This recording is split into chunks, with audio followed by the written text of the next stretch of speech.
Hey, welcome back to Overhead Athletics. Here again with Peyton, talking about ACL. Now we're a little bit further into the process here, and we're doing some of our co-contraction hip lock style exercises as our warm-up to some of our strength-based exercises. In our last installment in this series, we talked about how we're integrating some external cueing and some exercises that are more of our standard strength and conditioning style of exercises to try to get her as strong as possible through the quadricep, through the hamstring, through the gluteal muscles, and the lower leg.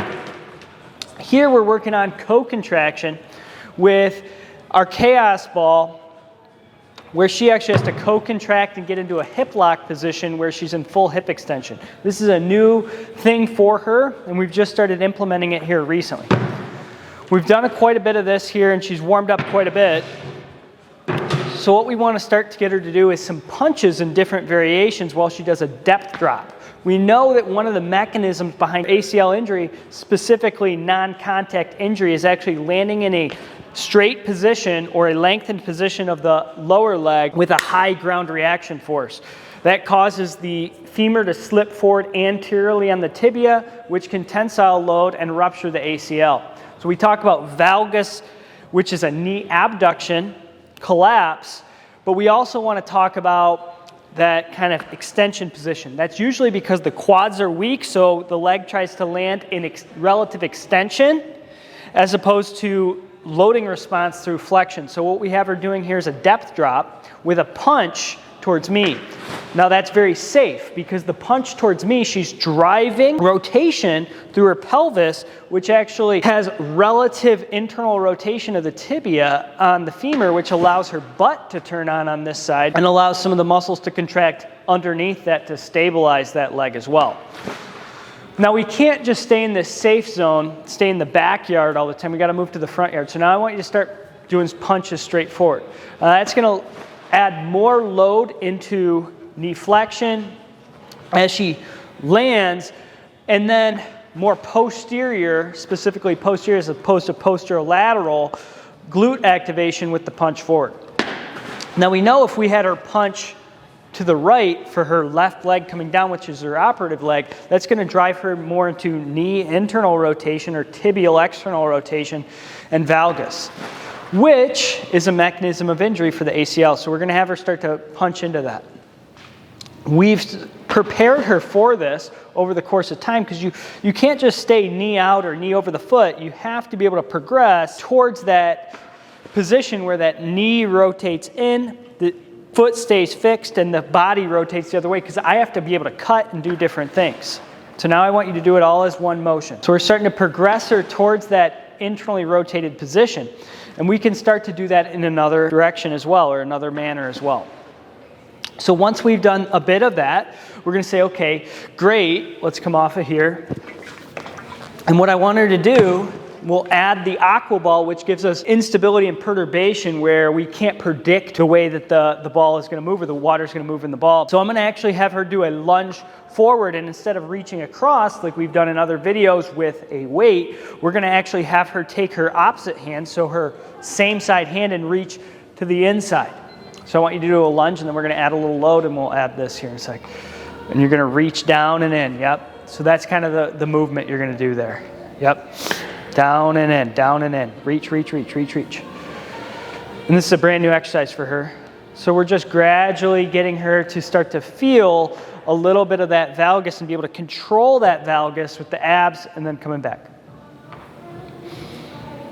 Because she has to be able to control abduction and torque externally, but she has to also be able to do it here.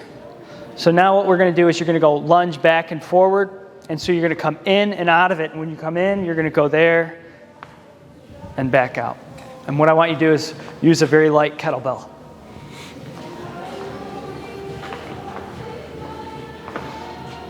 Good. Smaller steps, so you're just nice and controlled here and then in. Yep, now try to touch the floor. Good. Give me 10 on each leg. So she's going to do 3 sets of 10 here. And then, once again, we're going to go back, take her out of some of these maybe more provocative positions and go back into some strength training positions where she's got to start to load those legs up well. We're still using sled training. We're still doing a lot of hip abduction training, but we're also doing some open kinetic chain strengthening of the hamstrings and quads at this point as well. And you're how many weeks out? About 13 weeks out. That's when we really start to hit that open kinetic chain, foot's off the floor, quadricep strengthening. So we have isolation work and integration work. Good.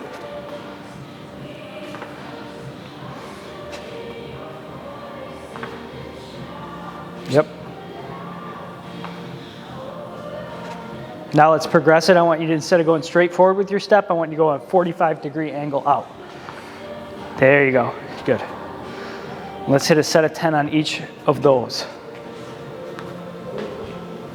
So we have to teach athletes to be able to withstand a valgus force and an internal rotation from a top-down drive, especially a top-down, but maybe also a bottom-up drive, depending on how that foot everts on this back leg. And Peyton just got some new kicks today. We were making fun of her. It seems that a lot of my ACL patients all come in wearing the same footwear, which is rather interesting.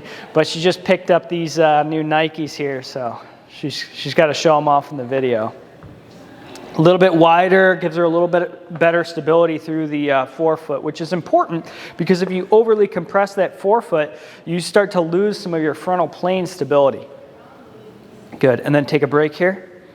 And we're going to go into some of our monkey foot training of that hamstring. So now we're doing some open kinetic chain strengthening, localized endurance work for that hamstring. I like the monkey foot for this because we can be very strict in our technique, but also maybe allow for some movement above or below, but also at the same time, we can really quantify our loads well with the monkey foot, which allows us to be successful in overload. We do like open kinetic chain training as well as closed kinetic chain because the foot's not always on the ground. Sometimes the foot is in the air, and in that case, we really need to make sure that we're getting it strong throughout the range of motion. In our next video on ACL, I definitely want to touch on isometric strengthening of the hamstring because isometric strengthening of the hamstring is probably more important and more sport specific as that leg kind of cycles through the gait at a high rate of speed. If you guys like this video, hit the thumbs up, subscribe to the channel, and we will see you guys in the next one.